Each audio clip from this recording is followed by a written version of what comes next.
Hello friends, welcome to மாங்கனி சமையல். இன்றைக்கி நம்ம மாங்கனி சமையலில் நல்ல ஒரு சூப்பரான டேஸ்ட்டில் கோவக்காய் வறுவல் எப்படி செய்யலாங்கிறத பார்க்கலாம். இந்த கோவக்காய் வறுவல் சாம்பார் சாதம், ரசம் சாதம், தயிர் சாதம், அப்புறம் எல்லா விதமான வெரைட்டி ரைஸ் கூட வச்சு சாப்பிட்றதுக்கும் டேஸ்ட் அவ்வளோ ரொம்ப அட்டகாசமாக இருக்கும். கோவக்காய் பிடிக்காதவங்களுக்கு கூட நீங்கள் இந்த மெத்தடில் செஞ்சு கொடுத்து பாருங்கள், அவ்வளோ ரொம்ப விரும்பி கேட்டு வாங்கி சாப்பிடுவாங்க. அந்தளவுக்கு நல்லா டேஸ்ட்டாக இருக்கும். சரி வாங்க, இப்போ இந்த கோவக்காய் வறுவல் எப்படி செய்கிறதுன்னு பார்க்கலாம். ஃபஸ்ட்டு இந்த கோவக்காய் வறுவல் பண்ணுறதுக்கு நம்ம ஃப்ரெஷ்ஷாக ஒரு மசாலா பொடி அரைச்சி எடுத்துக்கலாம். இப்போ அதுக்கு ஒரு கடாயில் 1/2 டீஸ்பூன் அளவுக்கு மல்லி சேர்த்துக்கோங்க. கூடவே 1/2 டீஸ்பூன் சீரகம், அப்புறம் 1 டீஸ்பூன் கடலைப்பருப்பு, 1 டீஸ்பூன் உளுத்தம்பருப்பு, கூடவே 1 டேபிள் ஸ்பூன் நிலக்கடலை இதெல்லாம் சேர்த்துட்டு இப்போ ஸ்டவ் மீடியம் ஹீட்டில் வச்சு இந்த மசாலா பொருளையெல்லாம் கரிஞ்சிடாமல் நல்லா வாசம் வர அளவுக்கு வறுத்து எடுத்துக்கோங்க. ஸ்டவ் மீடியம் ஹீட்லேயே வச்சு வருங்க, அப்போ தான் ஒரே மாதிரி நல்லா வறுப்பட்டு வரும். இப்போ மசாலா பொருள் எல்லாமே நல்லா வறுப்பட்டு நல்லா வாசம் வர ஆரம்பிச்சிடுச்சு. இப்போ இந்த மாதிரி நல்லா வறுப்பட்டு வந்ததுக்கப்புறமா இதில் 1 டேபிள் ஸ்பூன் அளவுக்கு எள் சேர்த்துடலாம். ஸோ நான் வெள்ளை எள் தான் சேர்த்துருக்கேன். வெள்ளை எள்ளுக்கு பதில் நீங்கள் கருப்பு எள் கூட சேர்த்து செய்யலாம், நல்லாயிருக்கும். இப்போ இது கூடவே 4 பல் பூண்டு, அப்புறம் கொஞ்சமாக கருவேப்பிலை சேர்த்துட்டு இப்போ இதை திரும்பவும் லைட்டாக வறுத்தரலாம். ஸோ எள் ஃபஸ்ட்டே சேர்த்துடக்கூடாது, கரிஞ்சி போயிடும். இது மாதிரி இந்த மசாலா பொருளெல்லாம் நல்லா வறுப்பட்டதுக்கப்புறமா கடைசியாக சேர்த்துக்கோங்க. பாருங்கள், இப்போ எள்ளும் நல்லா வறுப்பட்டு நல்லா பொரிய ஆரம்பிச்சிடுச்சு. இந்த மாதிரி நல்லா பொரிஞ்சு வந்ததுக்கப்புறமா ஸ்டவ் ஆஃப் பண்ணிவிட்டு இதை ஒரு 5 நிமிஷத்துக்கு நல்லா ஆற விட்டுருங்க. ஆறுனதுக்கப்புறமா நம்ம அரைச்சி எடுத்துக்கலாம். இப்போ மிக்ஸி ஜாரில் கொஞ்சம் கூட ஈரப்பதம் இல்லாமல் நல்லா தொடச்சிட்டு நம்ம வறுத்து வச்சுருக்கிற மசாலா பொருட்களை உள்ளே சேர்த்துடலாம். சேர்த்துட்டு இப்போ இது ரொம்பவே நைஸாக இல்லாமல் கொஞ்சம் கரகரப்பாக இருக்கிற மாதிரி அரைச்சி எடுத்துக்கோங்க. இப்போ அதை அரைச்சிட்டு வந்துடலாம். இப்போ மசாலா பொடி ஃப்ரெஷ்ஷாக அரைச்சி எடுத்தாச்சு. பாருங்கள், ரொம்பவே நைஸாக இல்லாமல் இந்த மாதிரி நிலக்கடலையில் லைட்டாக அங்கங்கே ஒன்றும் பாதி இருக்கணும். அதுக்கு தகுந்த மாதிரி அரைச்சிக்கோங்க. அப்போ தான் கோவக்காய் வறுவலுக்கு நல்லா டேஸ்ட்டாக இருக்கும். இப்போ இந்த மசாலா பொடி ஒரு கண்ணாடி பாட்டிலில் போட்டு ஸ்டோர் பண்ணி எடுத்து வச்சிட்டிங்க அப்படின்னா நம்ம மாதக்கணக்கில் கூட வச்சிருந்து யூஸ் பண்ணலாம். இதை எல்லா விதமான வறுவலுக்கும் நம்ம பயன்படுத்திக்கலாம். வாழைக்காய் வறுவல், உருளைக்கிழங்கு வறுவல், ஈவன் சேனக்கிழங்கு வறுவலுக்கும் இது ரொம்பவே நல்லாயிருக்கும். வறுவல் இறக்குற ஸ்டேஜில் கடைசியாக 1 ஸ்பூன் தூவிட்டு இறக்குனீங்க அப்படின்னா அவ்வளோ நல்லா மணமாகவும் ருசியாகவும் இருக்கும். இப்போ இந்த மசாலா பொடி அப்படியே ஒரு ஓரமாக இருக்கட்டும்.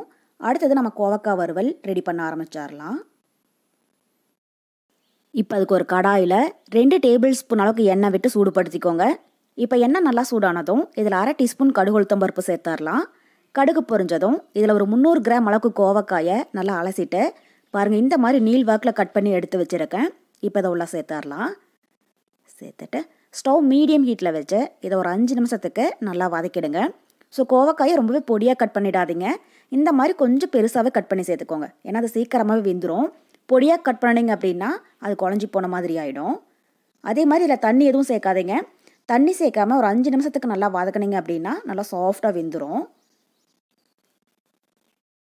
பாருங்கள், இப்போ ஒரு 5 நிமிஷம் போல் கோவக்காய் நல்லா சாஃப்டாக வதங்கி மேலே இருக்கிற தோலெல்லாம் சுருண்டு வர ஆரம்பிச்சிடுச்சு.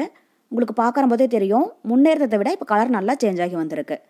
இப்போ இந்த மாதிரி நல்லா வதங்கி வந்ததுக்கப்புறமா இதில் நம்ம தேவையான மசாலா பொருட்கள் சேர்த்துடலாம். இப்போ இதில் ஒரு 1/4 டீஸ்பூன் அளவுக்கு மஞ்சள் தூள் சேர்த்துக்கோங்க. கூடவே காரத்துக்கு 1 டீஸ்பூன் மிளகாய் தூள். நான் 1 டீஸ்பூன் மிளகாய் தூள் சேர்க்குறேன். நீங்கள் உங்கள் காரத்துக்கு தகுந்த மாதிரி கூட்டி குறைச்சி ஆட் பண்ணிக்கோங்க. அப்புறம் நம்ம ஃப்ரெஷ்ஷாக அரைச்சி வச்சுருக்கிற மசாலா பொடி ஒரு 2 டேபிள் ஸ்பூன் அளவுக்கு சேர்த்துடலாம். கூடவே இதுக்கு தேவையான அளவு உப்பும் சேர்த்துட்டு இப்போ இதை திரும்பவும் ஸ்டவ் மீடியம் ஹீட்டில் வச்சு நல்லா கலந்து விடுங்க. இந்த மசாலா பொடி எல்லாமே காயோட ஒன்றா நல்லா சேர்ந்து வர்ற மாதிரி. இப்போ கோவக்காய் மசாலாவோட சேர்ந்து நல்லா வதங்கிடுச்சு. பாருங்கள், இந்த மாதிரி நல்லா வறுப்பட்டதுக்கப்புறமா நீங்கள் கொஞ்சமாக டேஸ்ட் பண்ணி பாருங்கள். உங்களுக்கு ஒரு வேளை உப்பு காரம் குறைவாக இருந்தாலும் நீங்கள் இந்த ஸ்டேஜில் தேவையான அளவு சேர்த்துக்கோங்க. அவ்வளோதான். இப்போ இதில் கடைசியாக வாசனைக்காக கொஞ்சமாக கருவேப்பிலை சேர்த்துட்டு இப்போ இதோட டைம் லைட்டாக கலந்து விட்டுட்டு ஸ்டவ் ஆஃப் பண்ணிடலாம். ஸோ இந்த காயை ரொம்பவே சாஃப்டாக வேக வச்சிடாதீங்க, 3/4 வேக விட்டிங்கன்னா போதும். அப்போ தான் டேஸ்ட் நல்லாயிருக்கும். இது ரெடியாகிறதுக்கு நமக்கு கரெக்டாக ஒரு 7லிருந்து 8 நிமிஷம் போல தான் ஆகும். சட்டுன்னு ரெடி ஆகிடும். அவ்வளோதான். இப்போ இந்த ஸ்டேஜில் நம்ம ஸ்டவ் ஆஃப் பண்ணிடலாம்.